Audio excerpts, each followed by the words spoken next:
Oke, jadi ini adalah itel P55 5G, HP 1 jutaan favoritnya ojol. Dan hari ini saya akan nyobain dia untuk narik ojol seharian. Karena saya pengen tahu apakah benar kata teman-teman yang ada di grup Facebooknya itel, katanya GPS-nya ini loncat-loncat.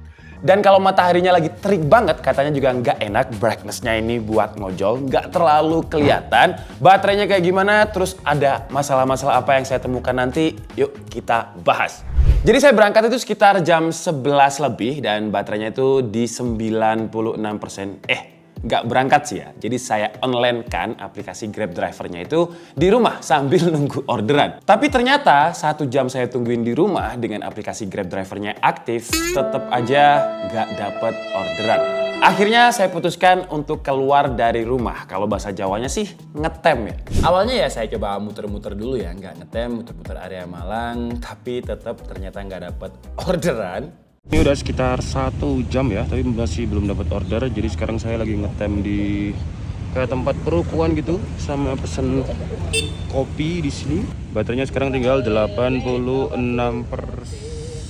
Pas berangkat sih saya lihat GPS-nya secara terus-menerus dan nggak ada GPS yang loncat-loncat sih. Loncatnya itu ketika saya ngebut, ketika saya lari 80 km per jam. Tapi itu kayak wajar aja, kayak animasi panah GPS-nya aja yang loncat karena saya terlalu ngebut. Tapi sebenarnya cara kerjanya GPS itu kayak gimana sih? Kok bisa dia loncat-loncat? Apakah kesurupan setan katak? Nggak ya, nanti saya jelasin apa itu GPS dan gimana cara kerjanya. Tapi sebelum saya jelasin apa itu GPS dan cara kerjanya, ada hal yang nggak mengenakan sih. Oke, ini dapat order tapi baru pesen kopi. Gimana dong ini? Aduh, berat. Terus cobaan kedua, setelah saya belum selesai minum kopi, ternyata saya tergesa-gesa ke sana, anaknya ini nggak keluar sekolah. Jadi saya nunggu itu sekitar setengah jam dan masih ada masalah lagi. Saya lupa untuk bawa helm satu lagi. Aduh, mampus. Gimana ya? Ata kalau gede mau jadi apa? Pilot. Keren. Makasih ya, nggak ada kembaliannya nggak apa-apa 1000. Nggak ada kembalian, nggak apa ya? Ya, makasih ya. Oke guys, dapat 10.000, harusnya 9.000. Tarif tetapnya 10.000, penumpang 500.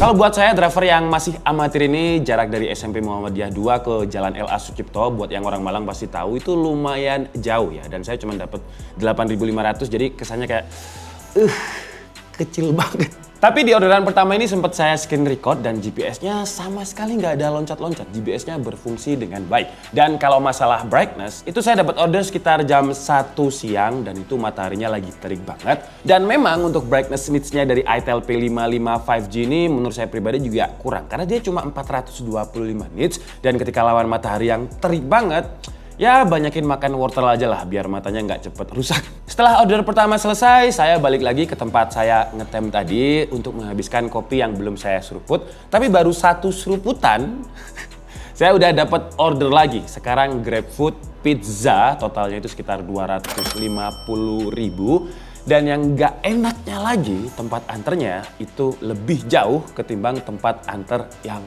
tadi. Harganya 11.500, jadi selisih cuman 2.000. Pak mau ambil order? Hah? Mau ambil order? Ambil. Ya Allah, jangan hujan dulu ya Allah. Ya Allah, tolong ya Allah. Ya Allah. Ini kalau ada Pak Polisi lihat, maaf Pak ya, karena saya harus terus lagi. Karena saya harus sampai di area sebelum pizzanya dingin. Aduh.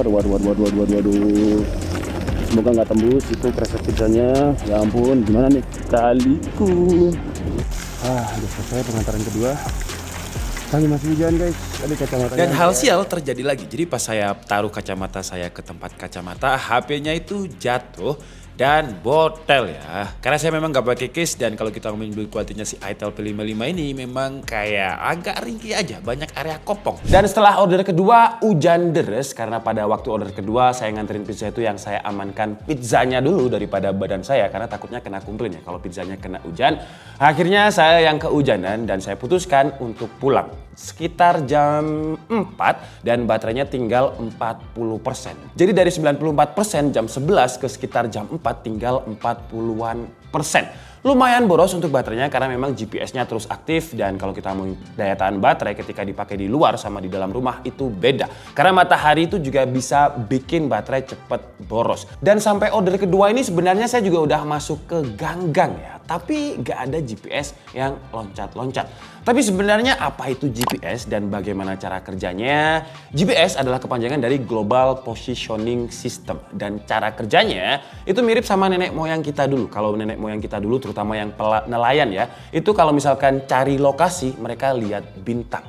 Nah, mirip-mirip kayak gini, bedanya ini pakai satelit. Jadi GPS itu ada 3 komponen yang harus diperhatikan ya. Jadi ada satelit, terus ada ground breaking, dan ada receiver. Untuk gampangnya kayak gini, jadi ibaratkan aja si satelit ini namanya Tomo, terus si ground receiver yang ada di bumi itu namanya Ari, receiver yang ada di HP kita itu namanya Tito misalkan ya. Terus kita tanya nih kepada tiga-tiganya, saya lokasinya ada di mana sih? Jadi kalau misalkan kita tanya ke Tomo, Tomo bakalan ngasih clue aja. Oh, lokasimu ada di 100 km ke kiri dari Pulau Bali. Terus kita tanya ke Ari, Ari jawabnya, oh ini 400 km ke bawah dari Pulau Kalimantan. Dan itu kalau digambar di bumi 2D dengan trilateration, ketika kita lingkari titik yang ketemu bundarnya, titik yang ketemu circle-nya, itu berarti adalah lokasi kita. Nah itu kan masih belum akurat ya, dan akhirnya final clue-nya ada di Tito. Tito ini sebagai receiver yang bakalan dia ngitung dari sinyalnya ground breaking dan juga satelit. Dan Tito bakalan jawab, oh ini 1000 km dari Pulau Australia misalkan, dan kita kalau dilingkari dan 3 circle tadi ketemu, nah itu adalah exact lokasi kita. Yang sekarang sih GPS ya kalau dibilang akurat sampai akurat banget enggak, tapi biasanya selisihnya itu ya sekitar 5 meter, 4 meter, 10 meter, enggak sampai yang ratusan meter. Harusnya sampai sini udah paham lah ya gimana cara kerja GPS dengan satelit, ground breaking, dan juga receiver. Jadi GPS yang ada di HP kita itu sebenarnya receiver aja. Makanya kalau ada yang bilang ketika masuk ke ganggang GPS-nya loncat-loncat, kalau yang saya alami itu nggak loncat-loncat sama sekali. Tapi kadang kalau misalkan kita ke mall atau kita ke basement mall, itu memang GPS-nya nggak bisa berfungsi atau loncat-loncat. Karena memang biasanya sinyal satelit itu nggak bisa nembus beton-beton yang ada di bangunan.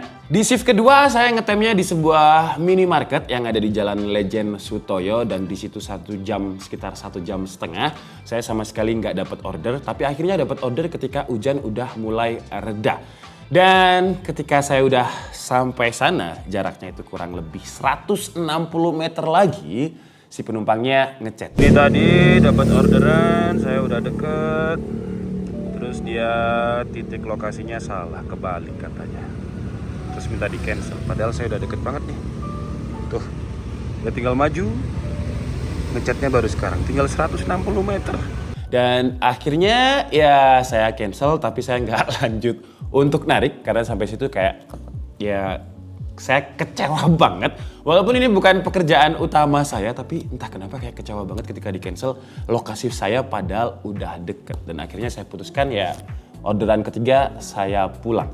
Jadi bayangin dari jam 11 sampai jam 8 malam saya itu dapatnya sekitar Rp20.000. 3 orderan sebenarnya, tapi satunya di cancel. Dan dengan Rp20.000 itu saya belikan rokok Sampurna Mil saya 33.000, jadi minusnya berapa tuh? 13.000 dan belum isi bensinnya ya, belum capeknya. Jadi kesimpulannya ya saya doain lah teman-teman kita yang narik ojol itu semoga di jalan itu selalu sehat ya, nggak pernah ada kecelakaan, semuanya sehat-sehat sampai rumah.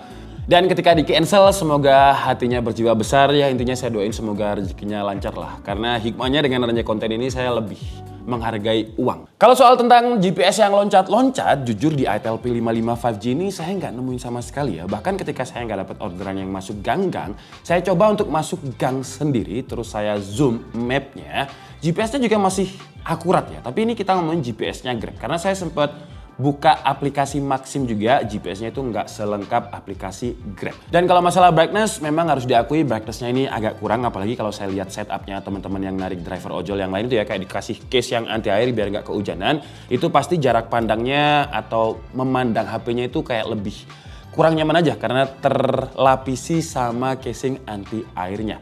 Kalau masalah baterai, kayaknya baterai yang saya coba itu nggak bakalan sama dengan baterai yang kalian coba karena ketika narik saya aktifkan screen recordingnya secara terus menerus yang kerjanya jadi double.